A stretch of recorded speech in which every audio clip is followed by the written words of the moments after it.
Snapcaster Mage, but that's Snapcaster Mage. Hey, don't hate on people. I have worse handwriting than this, so I feel compelled to get in some beats when I can. But yeah, Fire Blast, Chain Lightning, Lightning Bolt, Price of Progress to go along with Force of Will, Daze, Ponder, Brainstorm, and Spell Snare. So he has a very interesting deck that I'm excited to see in action. So the players are here and they're off. Yep. Andrew Steckley. Andrew Shrout, actually. Oh, Andrew Shrout. That yeah. I would not have pronounced that way. I played against him in the top 8 of the Legacy or the Standard Open that I ended up winning. All right, very cool. Well, the game is afoot here. Andrew Steckley has started off with, I believe, I can't tell what land that is on the left. Is that a Cloud Post? I think that's the F&M. The F&M Cloud Post? Yes. Okay, so Cloud Post into Glimmer Post, which is, Glimmer Post is a very powerful card against any deck trying to attack your life total. Yeah, and Goblin Guide's going to be giving Andrew some lands, and, oh, we've got Andrew v. Andrew. Look at this. So we got Shrout versus Steckley. We'll say it that way just so we're not confusing anyone at home, but yeah.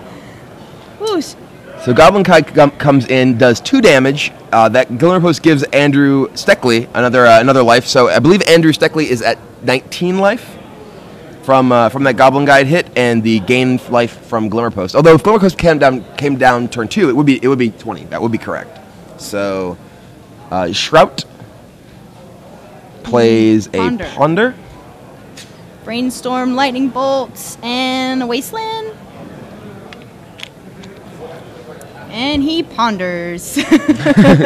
Ponder is often aptly named.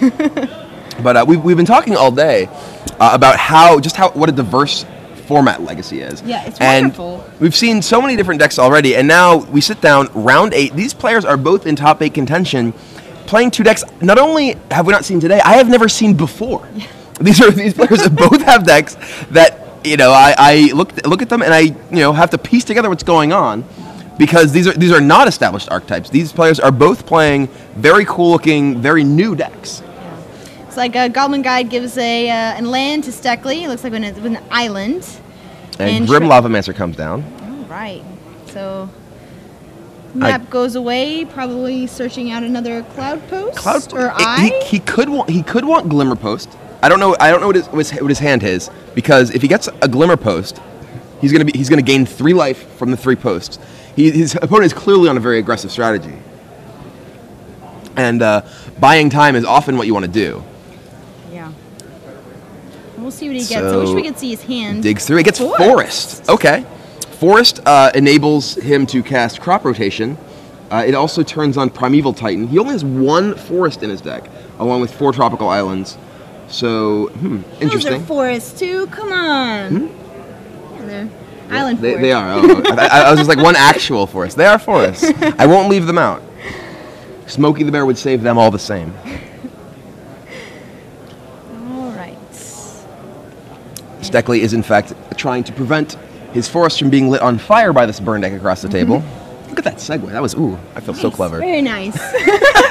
And he drops an island and ships the turn. All right. So let's see what Shrout does. And Steckley is not under much pressure just yet. Goblin Guide is a creature that can do a lot of damage very fast, but it needs support. Goblin Guide alone is not going to fight through Glimmer Posts. And Shrout goes for Brainstorm. Didn't we see this deck in Standard? Right? It's the Delver of Secrets and Grim Lavamancers and Burn Spells and Snapcasters. And Shrout plays a Druidic Satchel. No. Okay. So Brainstorm once again in the tank. So it would be a lot better deck in Standard if it had access to that card right there, Scalding Tarn. Oh, no. Volcanic Island. Wow, I might actually play it. So Goblin Guide comes in, and Steckley sets up Brainstorm. So he's going to get a free card off of that Goblin Guide, most likely the Forest that he's already revealed to Shrout that he has. And Steckley, we have not seen. It's hard to really see his hand from here, but he has a lot of very, very powerful cards he could play at any moment. If he show and tells, he could put any sort of enormous monster into play. Oh, that would be bad for Shrout. It would.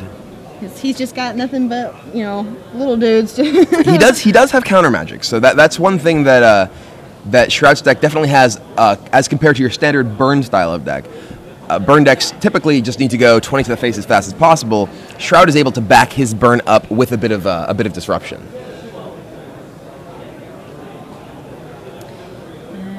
And Steckley is thinking. Plays the forest. Spins 2 for another expedition. Another map. He is going to find his place in the world.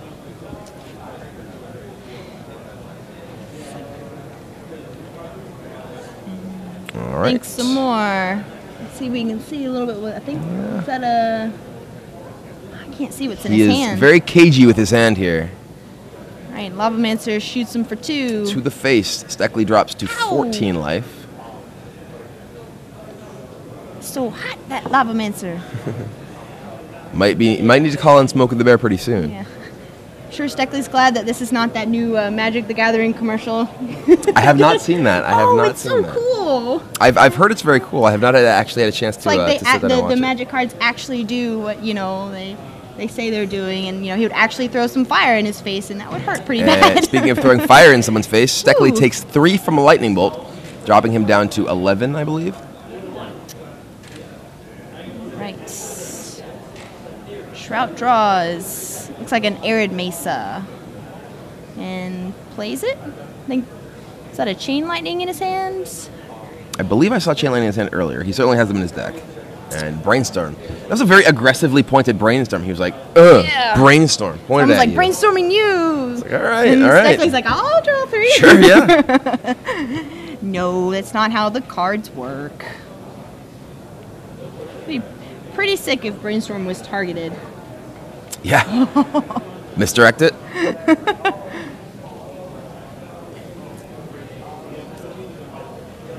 Right.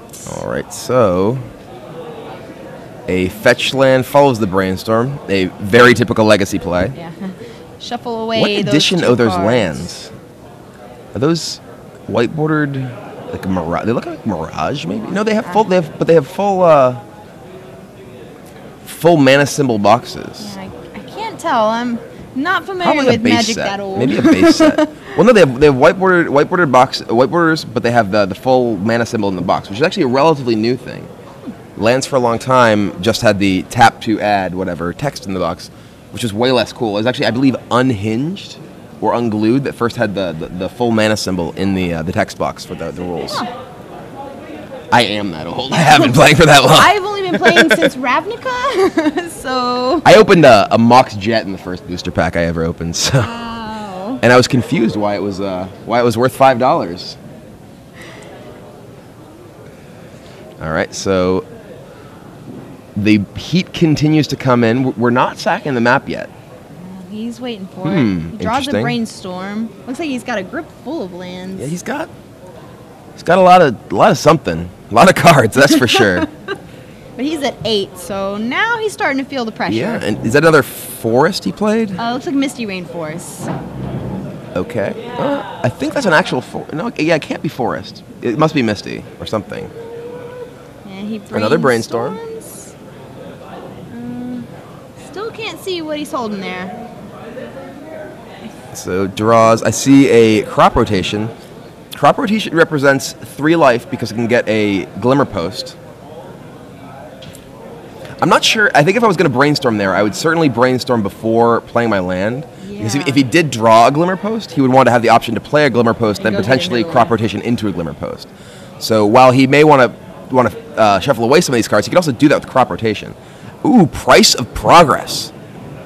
That is very dangerous. That represents currently 6 damage. And Steckley could Crop Rotation away one of his non-basics, but he doesn't have a basic to get with it. He has only 2 basics in his deck, the Forest and Island, that are in play. So he could go get a Glimmer Post, but I think he dies anyway. It looks like he's going to fetch. Yeah, he could fetch to get that out of the way. He could just fetch and not get anything. But he's gonna get something. Maybe he's gonna Spell Snare that or something. Oh, he's Crop Rotationing. Fetch, okay.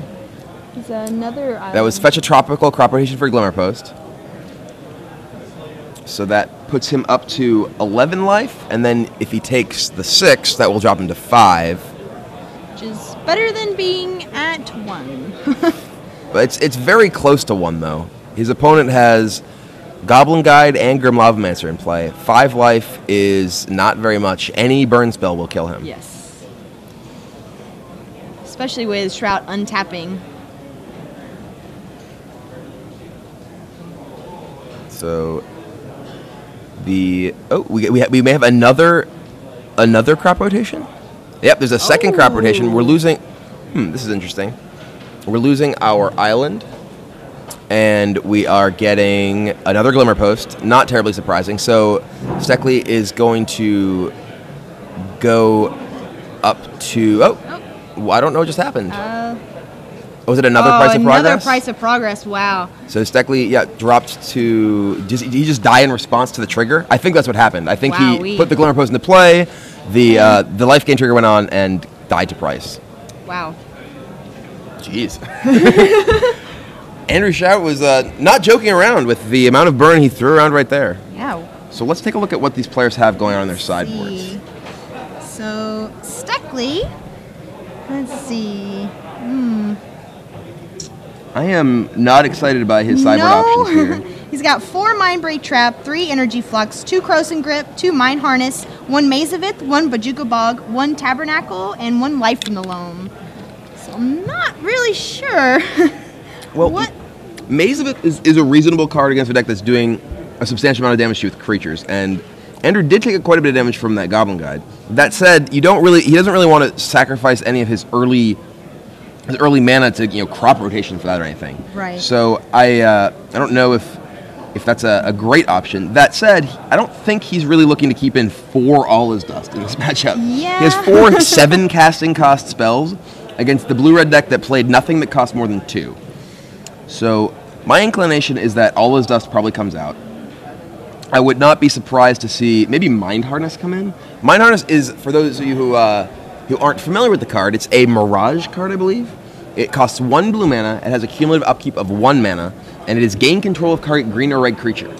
So it's just control magic or mind control for the newer players out there, but it costs a single blue, and you have to continue paying an additional mana for each turn. So it's a card that can slow down a bit of damage from a Goblin Guide early on. Maybe he can steal I guess he doesn't have any red mana to use a Lavamancer himself, but it could theoretically prevent a bit of damage from a Goblin Guide, and that may be a higher impact card than All Is Dust, which might just never have never a chance to play. Or he could just steal flips Delver. Well, it's only blue. It's only green or red. Oh, green or red. Right. Okay, so sorry. Mind Harness would be a lot better if you could steal anything with it. Oh, I know, right? What do these old cards do? I don't even know. Yeah, Shrout's deck, he has Pyroblast, Pyrostatic Pillar, Submerge, his 4th Force of Will, 3 Surgical Extractions, and 2 Sulfuric Vortex. Now, that Sulfuric Vortex, that card is going to be huge. Yes. For those of you who are familiar with that card, it's another old card. It is a red 1 enchantment that reads, Players cannot gain life. So all those Glimmer Posts, no matter how many that Steckley may crop rotation for, Primeval Titan for, if Sulfuric Vortex is in play, they do nothing. In addition to that, it says at the beginning of each player's upkeep, that player loses 2 life. It maybe takes 2 damage. It probably takes 2 damage. Vortex deals 2 damage. Yeah, it deals 2 damage. So this is a card that can completely nullify all of the life gain that Steckley has in his deck to deal with burn decks like Shrout's. So I'm especially after seeing how things went in Game 1, I'm definitely thinking that Shrout has the edge here. Yeah, it was just so crazy. He's like, well, I'll put a little bit of pressure, and then all of a sudden it was just like, burn spell, burn spell. You're dead. Those Price of Progress were brutal. You generally don't see Price of Progress as a main deck card that often in Legacy these days. It's often a sideboard card in Zoo, or maybe a 2 of in Zoo decks, or it is certainly a popular card in just the straight burn decks. But interestingly, too, that Shrout's playing a deck that himself has quite a few non-basic lands. He has 4 volcanic islands. I guess just volcanics that will actually stay in play. He has tons of fetch land in his deck. Oh, it's actually, looking at his deck, wow. He has 8 actual land. Wow. He has 2 mountain, 2 island. I look at a list that has so many different land scarlet on it, and it's like he has 1, 2, 3, 4, 5, 6, 7, 8, 9, 10 fetches. Is that right? 10 fetches for 8 actual land. Wow. And yeah, well, that's something that has actually not been a particularly common way of building decks until it was really the extended zoo decks, that the Tribal Flame zoo decks that would have way more fetch lands that actually have real land in their deck. And it's certainly a setup that is very good for a deck like the one he's playing, where he has course. Not only does he have the ability to take advantage of a low land count with just a very, very inexpensive deck, but he has both Ponder and Brainstorm to allow him to use those fetch lands to reset his draws and also do good action. So I really like this deck. Yeah, there's some cool stuff going on here. Sweet. There's definitely some very, very cool stuff going on here.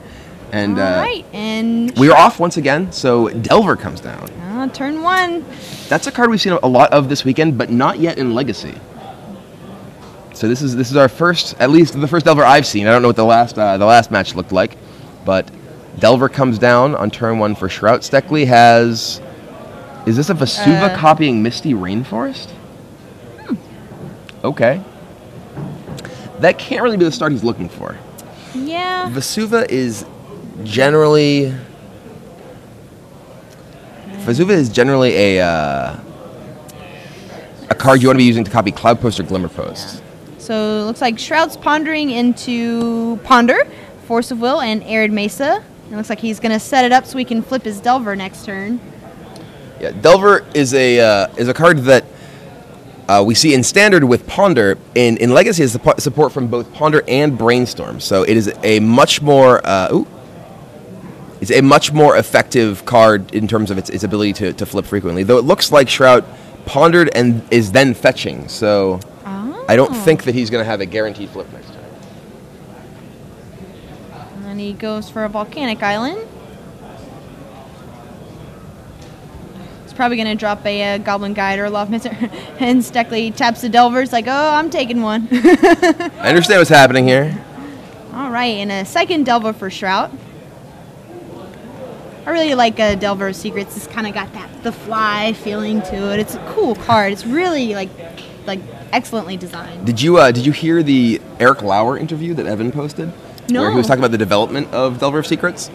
He was talking about how the original incarnation of Delver of Secrets, when it was first handed over by design, was the exact same card, except it flipped on creatures. Oh. And it's just like, and Eric was like, I think this card might be a little too good for one, because, and he was like, why does this flip on creatures? This is a blue card. This feels green. And Mark Roser was like, well, if it flipped on instants and sorceries, it didn't flip on creatures, it wouldn't be good enough. No one to play with it. He's like, I don't think you're right about that. And here we see Delvers making their power known in Legacy of all formats. So Steckley goes for Show and Tell, and Shrout says no Force of Will. let's not have that. Dave is on top, so he's got 2 big old bugs. Those are not friendly gentlemen right there. No. They are still humans, however. They are. Which is a little awkward.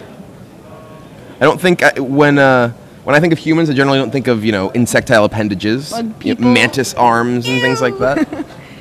And Shrout is just bringing wasting no time. 9 damage that turn. Wow.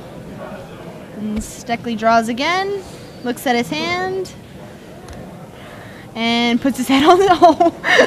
I think Steckley's playing a deck that is very well set up to beat a lot of the control decks in this format, because they don't necessarily have ways to very well interact with a lot of the very powerful things his deck can do.